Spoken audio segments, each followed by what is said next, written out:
Welcome back. We are back on We're Talking Bears, where we're bringing you the latest in the Chicago Bears experience. Me and Cuz on the show today, waiting on Unc. We're no telling if he'll get here on time or not, but we're about to get into it.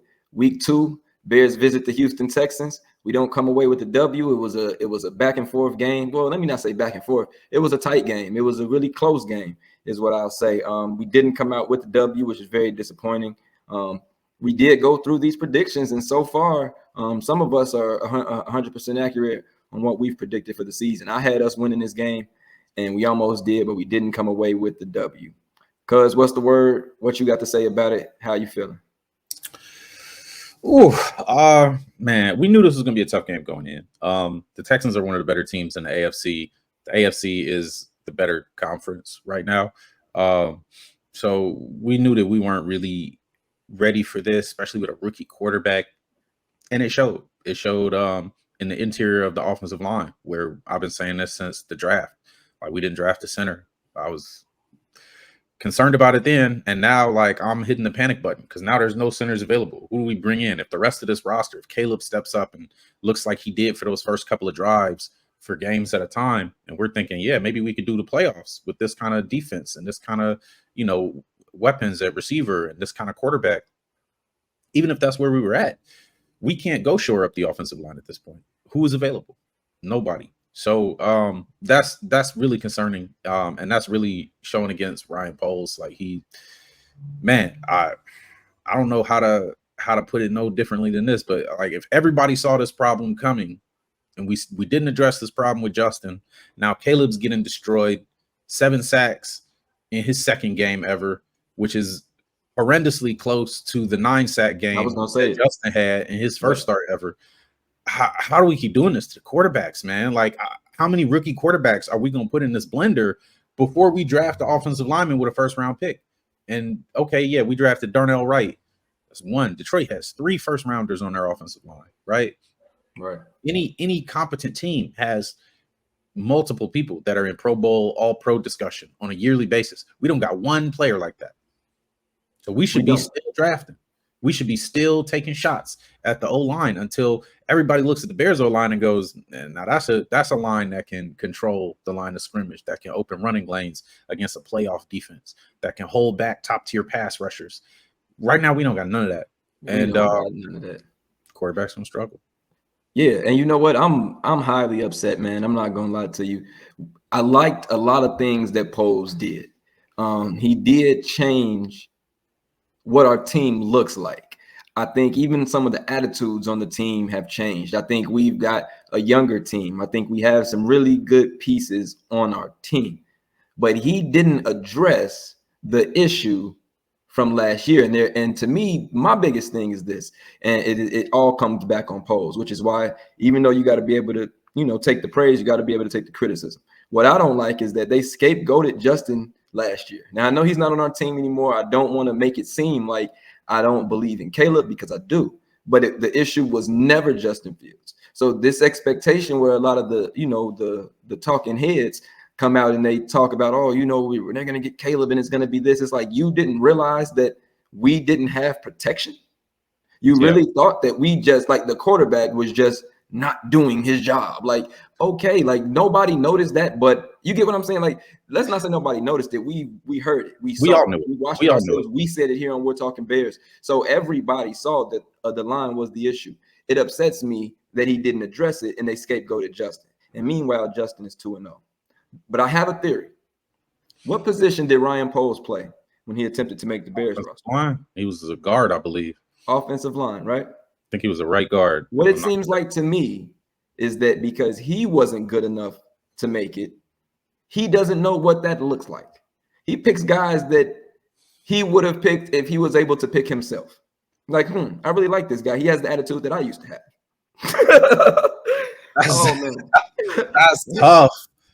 I hate to say it, but it has to be something. And I don't think these are bad people. You get what I'm saying? I don't think the players are bad. It's just like, you may not be NFL starter quality. And that's obviously, like you said, we don't have guys like that.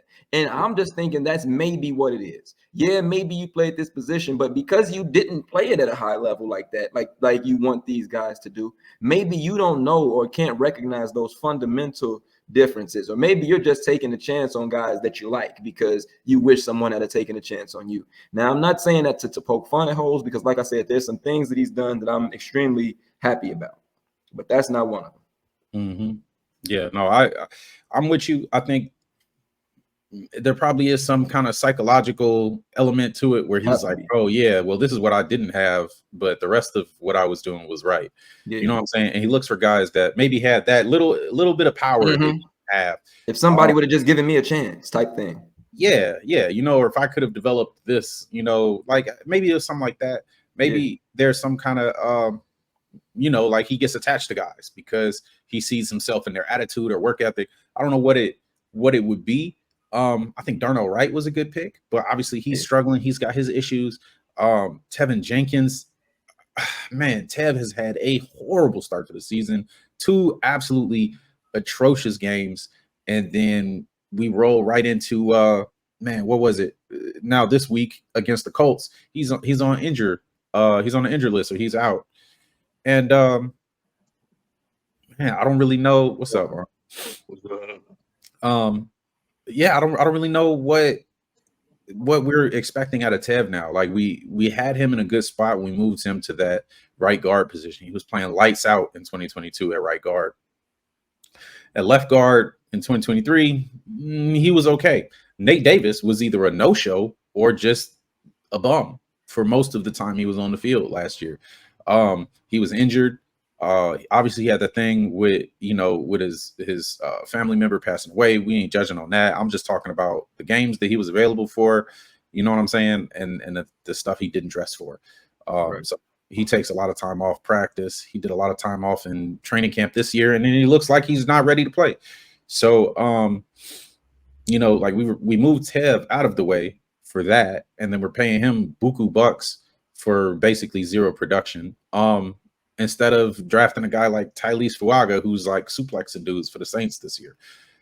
So at the end of the day, like I'm not sure what problem is causing Ryan Poles to not draft offensive linemen, whether it just wasn't in his build plan until now, or whether like the cost value estimation of whatever, you know, nerd stat they got, you know, is saying, oh, well, you can get this much value out of a guy who you pay this much less, and then your freaking defensive wins or whatever, you know what I'm saying? Yeah.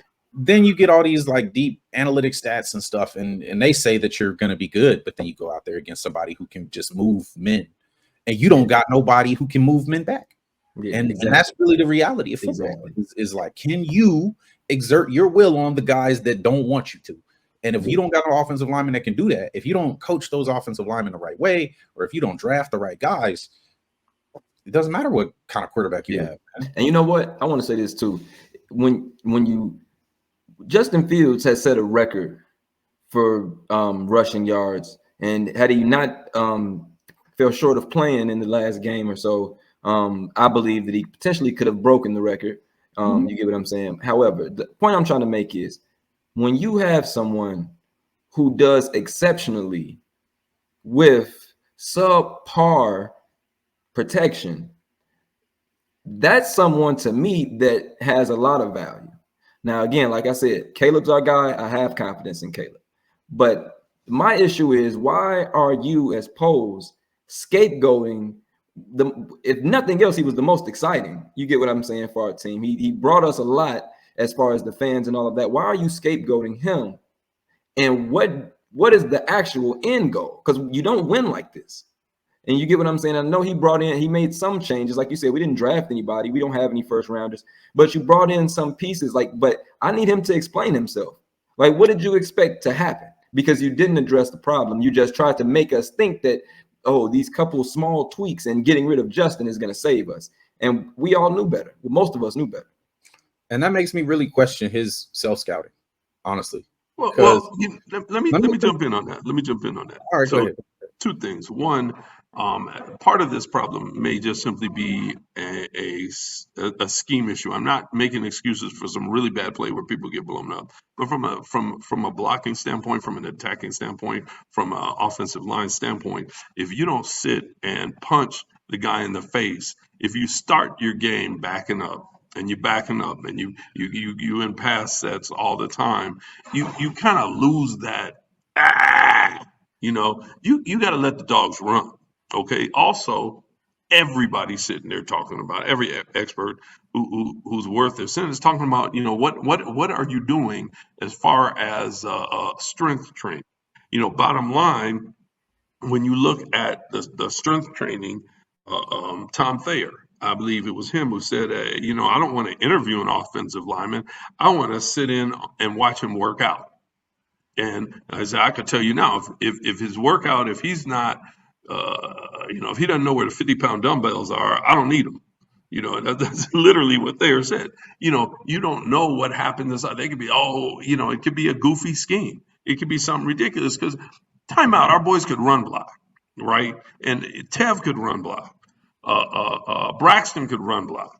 Wright could run block. What happened Sunday? Davis was even reasonable at run blocking. So this wholesale change is it some type, did they go on a weight loss program over the summer and everybody just ran instead of lifted? I don't know what kind of crazy thing, but let me throw this out there.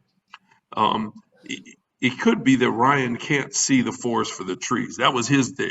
He played offensive line, and that may be the one area. Why is that the one area where his scouting is terrible? That's the part of the show you just missed. Yeah, you just missed that. Figured it out. Yeah.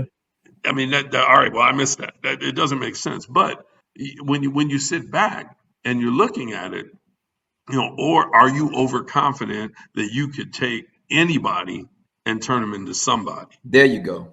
He believes that are you overconfident? But he probably believes that he deserved to be in the NFL. And I believe he said that he didn't, and he might believe that, but he never says that out loud, right? Out loud, he says the right thing. Okay, but let's look at it this way. Let me also bring up. Sorry, so go ahead. Go for it. No, I was also just going to bring up kind of a side point. Yeah, we ran block pretty well last year. Yep. Under Luke Getsy, who mixed results in Oakland so far in the first 2 games, which pretty consistent with what he was doing with us. Mixed results. Here's the thing about the run game for the last 2 years.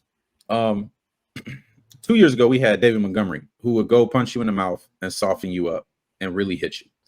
We're not doing that this year. DeAndre Swift has never been a go punch you in the mouth guy, and he's never had a 1,000-yard season where he was the lead back and he wasn't working with a mobile quarterback. Okay. And what happens when you got a mobile quarterback is one of those linebackers or defensive ends or safeties or somebody has to account for the quarterback in the run game. That means you're playing or 2 when you're Justin Fields. Justin Fields is 2 to 3 of them. 2 to 3. Right? 2 to 3 of them every play. Got to be looking in the backfield because he'll make 2 of you miss and then be off to the races. So multiple people are watching the quarterback, and Jalen Hurts in Philly, not as prolific of a runner as Justin, but still dangerous, will still eat you up. DeAndre Swift did really well there. Okay, so when we picked up Swift, I'm thinking, okay, we're going for another mobile quarter. Like, that's what I was thinking. Oh, we're keeping Justin. Yep. Now we got Caleb. Now they don't have to care whether he runs or not because he's not scoring, right?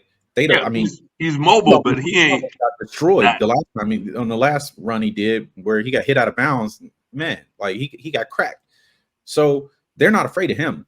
They're just going to drop those guys into coverage. They're just going to attack the line. They're just going to attack gaps with those guys. There's no man responsibilities. There's no contain. There's none of that. So the guys that just aren't for the running back to be concerned with now are. And now suddenly they can't get past those guys because there's extra guys in the scheme. Our offensive line is not used to that. Our running backs are not used to that. And we're not having no success. Wait, there's more. There's more because when you look at there's more, we refuse to run up the gut. Right. Yes. We refuse to run up the gut. We've got 1,500 pounds worth of men in the front 5. We got a 260-pound tight end, and we got the best fullback in the game. Don't even start how little Cole Kmet been playing, man. No, Cole Kmet has been blocking. That's what they've been using him to do. I was about to say when he's out there. A lot of it, and when he's there, he's used as a blocker. He is what? They're using him as a blocker. 30 yards in the first 2 games. That's not good enough. They're using him as a blocker. Screens to Gerald Everett. What is that? They're using Komet as a blocker. Yeah, and he's big and strong, but that's not where he's difference maker. I'm not saying don't block on first down. Not drop the ball. Throw the ball to Komet. Exactly. Hey, when he got blown up, I mean, he got he gets up. That's a catch, baby. That's a catch. That's cute. You hit me. Congratulations. That's football. Now let's go. Then Shukadov got up and rolled. So and they didn't even dress Blasting game as if we could protect Caleb Williams. We could run the ball. As if we could run the ball. As if we could protect Caleb Williams. I don't know whether Eberflus allowed Waldron to have that leeway. But if he did, that leeway needs to be gone. Immediately. And I hope Eberflus wasn't part of it. And honestly, I hope with this team that Waldron doesn't turn out to be our Cody Parkey. Because we knew at the beginning of the year that we had one major problem, and it was Cody Parkey in 2018. And we get to the playoffs with a team that destroyed the team that came up in second place and fought neck and neck with the team that won it all, and we couldn't kick our way into the playoffs. And we knew that was the problem. We knew it going in. What doesn't make sense, man. Waldron in Seattle was not a problem at all. I'm not sure what else they had going on offensively besides him, like who's responsible for their passing game. But he's the one that took Geno Smith and revived his career. He did. Russ had a better season under Waldron than he did under anybody since like the early days in Seattle when he won a Super Bowl. Like I'm not certain either the problem is entirely Waldron.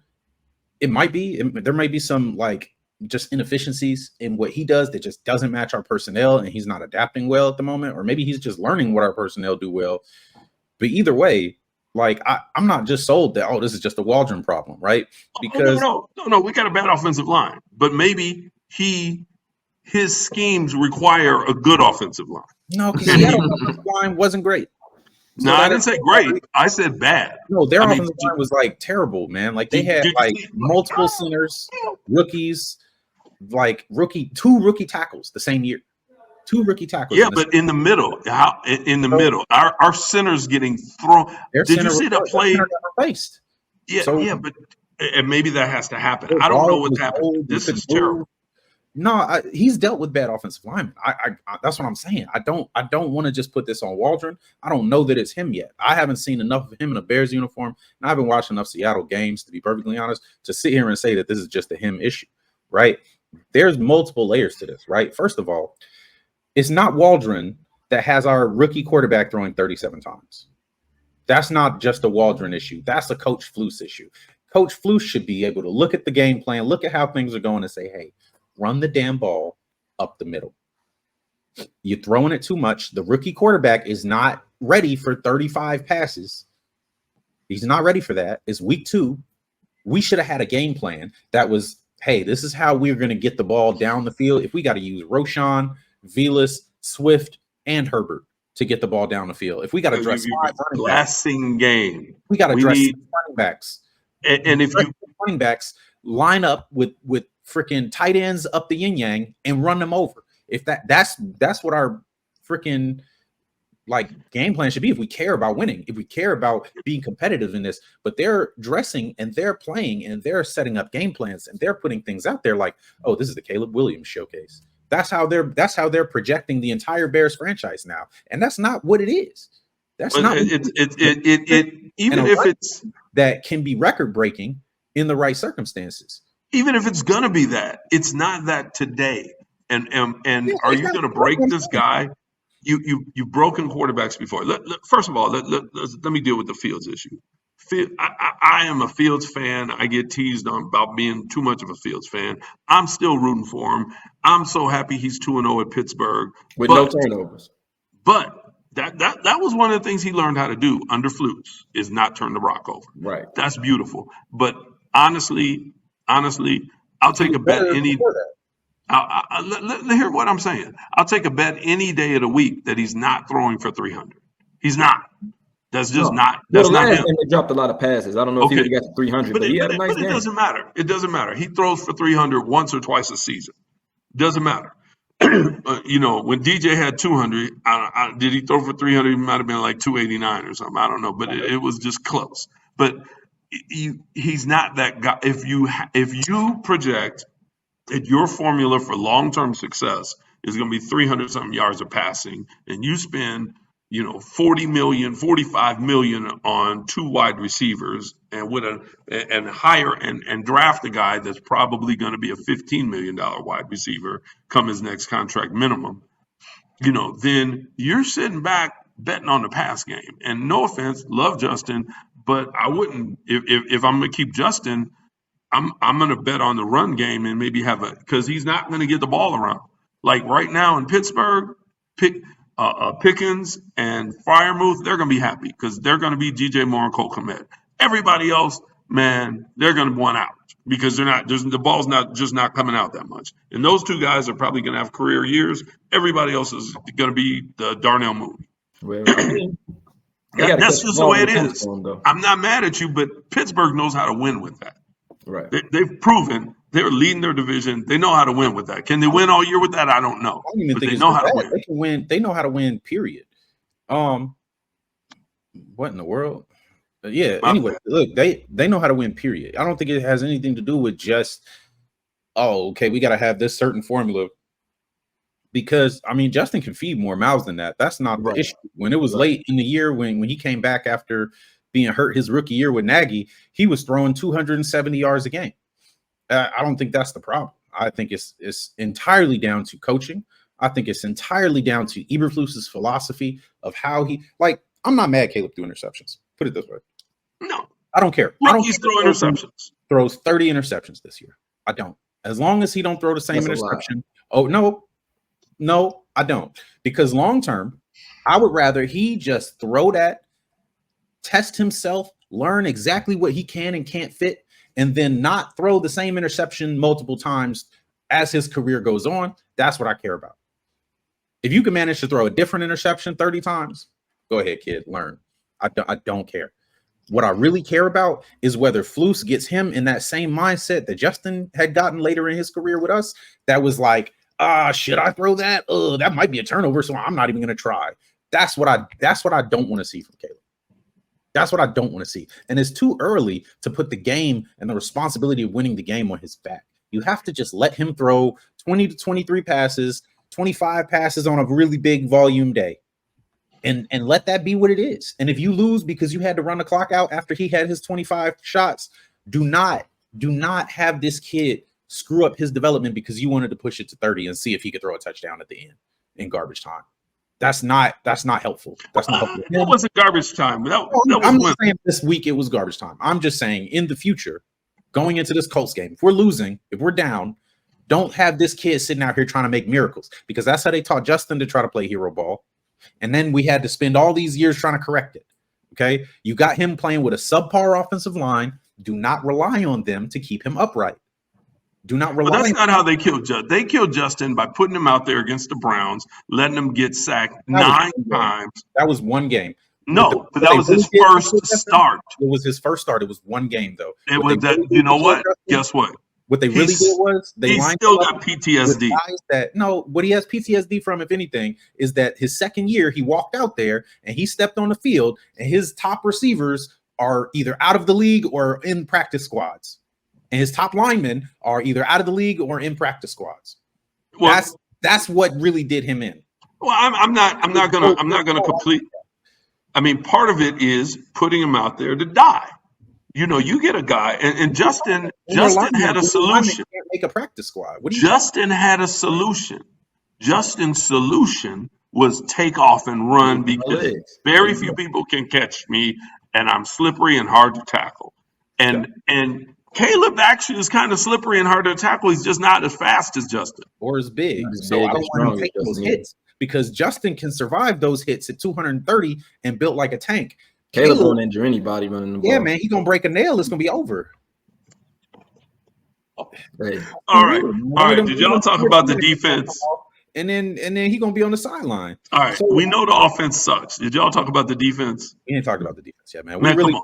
We really had to just get down on this issue because this is really how the Bears keep ruining the Bears. Yep. Like I don't know how many times we have to watch a quarterback run for his life because there's immediate pressure up the middle. We have to spend the capital. Next year we've got a 1 and 2 twos, and they have to go. And if Caleb throws 100 passes this year, which he's I don't care what happens this year. Next year, then he's got the same bad habits that Justin developed. Next year we have to get a left tackle, and Brax can become the swing tackle. That's about where he belongs. And we need a guard and a center with the 2 twos. And we might get the best center in the draft. Now here's a real question: what are we doing about Flus? You talking about next year? You know what? Look, I don't. Flus is not my problem. Here's the key. This is what happened. One of the Flus. I'm gonna tell you why. Listen to what I'm saying. Flus is not my problem. One of 2 things is gonna happen. Either this offense is gonna come together, or Flus is gonna have to do for the offense what he did for the defense last year, which is fire the OC and just be that guy. That's what's gonna happen. And timeout. We look, and the defensive coordinator called the defense all through the preseason. And the 4th string was murdering people. Okay. But if we roll into this offseason, and we had another 7-9 year after we offloaded our promising young quarterback. I don't think we're going to have a 7-9 year with this defense. We're not going to have a 7-9 year. We just took timeout, y'all. Don't go crazy. Our division was nuts. We just took the Houston Texans, who people are predicting they win the AFC. And we know how tough they are, and we held them to 19. Get what we're saying? But don't you get? But that's the point. But wait. We held them to 19 without being able to run the ball. They had the ball all the game, so we lost. No. My point is, there's absolutely no way that what happened to the Texans doesn't happen to a lot of teams. The Texans are not the best team in the. Not the Texans in the AFC. The Colts, who we're about to play, dang near took the Texans to overtime. They scored 30 on them. So, the Colts can beat us. We're about to play them next. I mean, anybody can beat anybody. The Rams can beat us. Look, this is my thing. I'm not okay. Sorry. That's cool. I was just going to say. I'm not okay. Oh, go ahead. Look, if we get to the end of this year and our team has not produced for 4 consecutive years, 3 years under Eberflus, just absolute losing records year after year. And there's guys like Bobby Slowick, who is the Texans offensive coordinator. There's guys like Clint Kubiak, who's the Saints offensive coordinator, while they're dropping 50 points a week. If those guys are head coach candidates, are you still riding with Flus? If he doesn't make it to the playoffs? If he doesn't have a winning record. If he doesn't this year, you got to have a winning record. He's been given the tools. You've got to come up with a winning record. You have to, right? That's what I'm saying. You can't pass up on these genius offensive minds in a league that desperately needs it when you've got a rookie quarterback who desperately needs it. In order to lose. And again, I'm going to roll with the sentence. If we're not because honestly, I'm not throwing in the towel on the season right now. Look, Caleb's going to get better. He's going to get better, and doggone it. Honestly, you can't if the center can hike but he can't block. You're gonna have to. Does he have 1 game left to prove that he can stop somebody coming up the middle?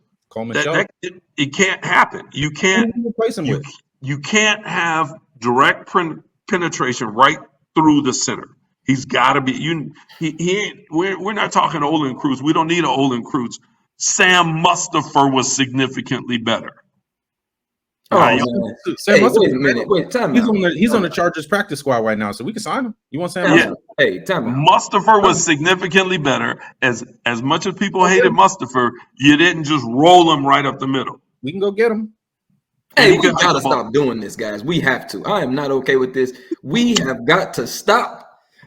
Hold on. We've been talking Bears for several seasons now, and what is truly pissing me off is that this is week 2's episode. This is week 2's episode, and we're talking about who we need to replace the guys who were just replacements a few years ago. And so my thing is this, because yes, you don't want to pass up on the genius offensive minds. No, you don't want to pass up on that. No, you don't want to get the wrong guys in the front office positions. But doggone it, can't we pick some guys that can play football? Like the way that our offensive line gets blown up, there's nothing else in my mind to talk about. And when we can sit and say that we're in games with teams that are, oh, this team is supposed to be good. If our offensive line could just do a little bit, we would be winning against really good teams. But instead, we're supposed to be excited about being competitive with good teams when we would be over the hump if our offensive line could play against high school kids. That's how they look, man. I hate to say it. That's how they look. It was bad. It was literally of course, there's terrible. a reason why they made it that far. But they are not out of all the professionals in the league, it's like we absolutely have the worst ones possible on our offensive line. Now, I get it. Every team isn't going to be as good at each thing. But how do we end up with the worst at one thing in the entire league year after year after? How can that happen? Name all of our offensive line draft picks in the last 5 years. Name them. Well, we know who they are, right? Tevin Jenkins, Borum, and what's his name? The left tackle now, Braxton Jones. And we got a few others. Yeah, but like none of them are still on our roster. Now, beyond that, name how many league awards, recognitions of any kind these guys have ever got. Nothing. Right? And then we've had in that span, we have had what, 3 top 10 picks, 4, something like that. Yeah, we never spent them on only Darnell Wright. That's the only one. One on our offensive line. We've had like 10 to 12 first and second round picks combined, first, second, and thirds, and we've spent maybe 2 on our offensive line. That's how we end up with the worst offensive line year after year. That's how. And it's not acceptable. That's simple. It's not acceptable. Well, that was our defense before. When our defense was stinking it up last year, before the turnaround, we literally had some of the fewest. I was looking at our defense versus some of the other defenses. I was like, oh my God, everybody else has a bunch of first round picks running around, and we've got one guy. Well, then they brought in Sweat, which was a huge difference maker. But when you start to pile on first and second round draft picks into your defense, it gets better. When you start to pile on first and second round draft picks, that's what I said. Next year, we don't have any choice but to take the first 3 picks or offensive linemen. That gives us a first rounder and 2 second rounders. And don't trade out of. You can trade up, not down. And you got to give me a center, a guard, and a left tackle. Yep. We're riding with Wright. Hopefully he gets better. He wasn't bad last year, but hopefully he gets better. And everybody else's job needs to be. There's nobody whose job is safe. Yep. Man, I agree, man. I'm just so disgusted because it's literally the week 2 review, and we're talking about next year. And we were so excited. All the talk, all the hoopla about these guys that we got in the talent we got. That, and it's like what's really messed up is these guys are professionals. You get what I'm saying? Like, I don't recall Justin coming out there and being like, on his Willie Beam and like, yeah, we'll be on top of the offensive line and just do their job. It's like these guys really don't throw their teammates under the bus, and I respect that on them. But somebody has to do it. They're a good team. They're a great team, but somebody has to do it, man. You have to. Hey, you know what? Look, if it's me, our center, literally first day of practice this week, he'd have just been running the hill. The whole practice. What's he doing? He's running the hill. Why? Because that was ridiculous. That was absurd. That cannot happen. That's punishment. Adult man, but go. Run the hill or pack your bags and leave. Right. The whole 8 hours up and down the hill until he falls over half dead. But to a man, do you expect you're going to tell him to do the hill, and that's cool as a punishment. But when you come back from the punishment, do I actually believe that you can produce what we need you to produce? That's my thing. Because a lot of the times you would see flashes of it. We literally get dominated expectedly. So it's like at some point, it's like we just don't have the right guys. That's how I look at it. Well, we don't have the right guys, but we don't have the right system either. We don't have the right guys. We don't have the right coaches coaching them. Because, look, all of these guys were college superstars, just like everybody else's team. Right. Everybody, and you know what? Tyson Bagent has a job and he's undrafted. Our boy Sanborn has a job and he's undrafted. So it ain't just the draft. It ain't just the draft. I'm not saying that you don't have a better hit rate with the draft. You do, but there are guys out there that just get looked over and look past because maybe there's one particular thing on the stat sheet that it doesn't look so great. But you get legit players. We aren't hiring those legit players. That's not happening. And we just discussed it. And I'm sticking with my guns. I believe that's because Poles likes to draft guys that remind him of himself, but he wasn't good enough. He wasn't good enough. And I think that when he sees these guys for the offensive line, he thinks they remind him of him, so he gets them.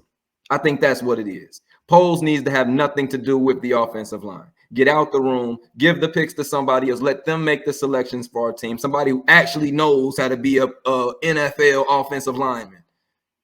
Because obviously, even though that's what he played, it ain't his strong suit for recognizing the talent. I like Wright, but at the end of the day, when you're putting a team out there and you're trying to convince the public that your team's ready to compete and they produce what they produced, you were wrong. And how many times can you be wrong if you know what you're doing? Yeah. Yeah, it's a lot of wrong. It's a lot of wrong. But let's give the defense their due. That was a hell of a performance. CJ Stroud was a beast. Okay performance. It was a hell of a performance. Let's be real. That was an okay performance. I think the defense did really well up front. I think the safeties were getting torched for the entire first half of the game. Nico Collins made Tyreek Stevenson look like his son. At some point, Nico Collins won that battle, but you have to sit back and you have to look at the overall one. We gave up 3 points in the second half against a very good team. The second half, we did a lot better, but because our offense was not moving and generating anything either, right? They weren't pressing that hard. They were more comfortable, keep moving the ball, get a field goal here, grind out this lead. As long as we weren't threatening them, and we did towards the later stages, we got that field goal. We brought it to 13-19. It was within a touchdown. But if they'd have come back out then, we'd have seen some 4 and 5 wide sets, and we probably wouldn't have been ready for them. So I think Kyler Gordon played really well. I liked how he was attacking the line of scrimmage. So there were guys, Andrew Billings, gotta shout him out. He was freaking crushing it. Gervon Dexter played a good game. So there were individual spots where people played good games. But as a unit, that performance, not going to cut it later in the year. Not going to cut it in the playoffs. I disagree wholeheartedly. That was a fantastic performance, and you have to realize they were on the field most of the game. So they really probably played 40-plus minutes of football, which is a game and a half almost for defense. Secondly, when you look at, you look at Joe Mixon was the #1 rusher in the NFL last week, and he had 25 yards. We shut him down. Cam Akers had 32 yards on the ground. They couldn't run the ball against us, and CJ Stroud only threw for 260. So yes, Nico Collins beat the snot out of Tyreek Stevenson and the rest of the defense too. But you shut down Stephon Diggs. He had 37 yards. Joe Mixon only had 25 yards receiving. Dalton Schultz had 21 yards. You shut everybody else down. You know what? That's like the Bulls in the 90s. If you shut everybody but Mike down, you're supposed to win. You're not supposed to let him get you no matter how much he scored. Do we have a turnover? We had no turnovers. But think about this. No. Let me go down on it. Think about this. We turned the ball over twice, at least 2 times. We had no turnovers, and we held them when we turned it over because we turned it over in the second half, and we only beheld them. So that's incredible defensive play. That's defensive heart. I disagree wholeheartedly. Any offense at all with that defense play, they don't score 19. Any offense at all. They maybe scored 10. Yeah, I'm kind of in between with both you guys. I do think that it was a good defensive performance for sure. I absolutely do. And I do think that the defense got torched a little bit early. But what I wanted to say was I think that our defense, I think that's kind of who our defense is. They got us early. You get what I'm saying? A couple punches to the head. They got us. Our defense adjusted. That's kind of similar to what I remember seeing in week 1. Early on in the game, they got a few plays in. Then the defense came back and it was like, all right, nothing else. Now, I agree with you that maybe we would have seen something different had we scored and maybe taken the lead. We would have seen something different. But I'm not going to give that to the other team, because what I've seen from our team is that we do make adjustments. So I'd rather say, that our team just came out in the second half and was able to adjust, because they didn't stop playing. It's not like they were just punting the ball on first down and saying, here, you guys keep trying and we know you can't do it. So I do want to credit the defense. I think they did have a great game. I would have liked to seen a turnover, but again, man, CJ Stroud is tough. I kept saying it all game. I was hoping that we could have taken one away from him early on, just to have that in the back of his mind, that he wasn't going to be able to get anything on us. But Nico Collins is tough. They got a good team. I do agree with Unc. We held their guys for the most part. We held their guys. The defense did their job. In a realistic world, the offense should produce. Yeah. But and think about this, DeAndre Swift 21. That would have been a victory, and it would have. We paid DeAndre Swift. I told y'all we needed Derrick Henry. We paid DeAndre Swift, and that boy had 1.3 yards a carry. You know what? You get a Henry or a Montgomery, they're not getting taken down by the first guy that hits them in the backfield. They're not. It's just not how they're built as men. Look, we could go back and forth on who was to blame, but at the end of the day, we knew going up against Houston that this is probably not going to go the Bears' way. I didn't say that. I had us winning this game. You always have. We just needed one touchdown. We needed one. You always have us winning, and Rome dropped it. So whatever, we didn't get it. So going up against the Colts, okay, they got Anthony Richardson. He's been all over the place. I think he's thrown like 52, 53% completions, a couple interceptions a game, but a lot of electric plays on the ground. It's tough to defend deep. He's got a crazy cannon arm to just chuck it up there. So that plus the running back, man, why do I want to say Fred Taylor? Their running back is super good. I'm blanking on his name. His name is Taylor, ain't it? Jonathan Taylor. Yeah, that's his name. So Jonathan Taylor is really good. And then this is a Flus game. You know what I mean? So he was the Colts D coordinator years and years ago before we picked him up. What do you think is going to happen? W. I think Richardson's still young and raw. I think our defense will be able to. Once again, man, I hope they got some guys down, if I'm not mistaken, too, on their defensive line. So hopefully we can do good against their preseason team and some of the backups. And hopefully our offense can start to get on the right track with that type of a look. As far as the other side of the ball, I think with the electric player that he is, Richardson, I think him being young and raw, this might be with a tough defense. This might be one of those games where he regresses, or it's one of his less than great games. So that's what I'm hoping for. I'm thinking the defense, this will be maybe like week one where the defense can bring us the game themselves. But I would love to see a nice victory front to back where we're actually playing on offense like their backups are in, like they're missing their main guys on the O-line. I would like to see that. And then for our defense to just be the defense that we know them to be, I think we should be able to win the game through and through. So I'm here with this. I think the number one, as far as the Colts are concerned, if they continue to be the Colts that they have been and they don't score early, then that's our game. We're blowing them out because we're going to stop you in the second half. We're not going to let you get loose. Second thing is, if we were able to stop Joe Mixon, we could stop Taylor. We could just stop these guys. So that's why I think this is our game. But I think that Richardson is going to look better than he's looked. Okay. Well, I'm gonna do this like Dad did. So I think we're gonna win. I think this could be a good breakout game for Caleb. Their defense is kind of soft. They got a terrible run defense. They got the worst run defense in the league, as far as I'm aware. So I'm calling this a Bears dub. Yeah. I'm with you, man. I'm with you. And we need to get back on track, man. I still have high hopes for this season. I'm not willing to throw in the towel, even though I know we have a rookie quarterback. I know we still don't have a great offensive line.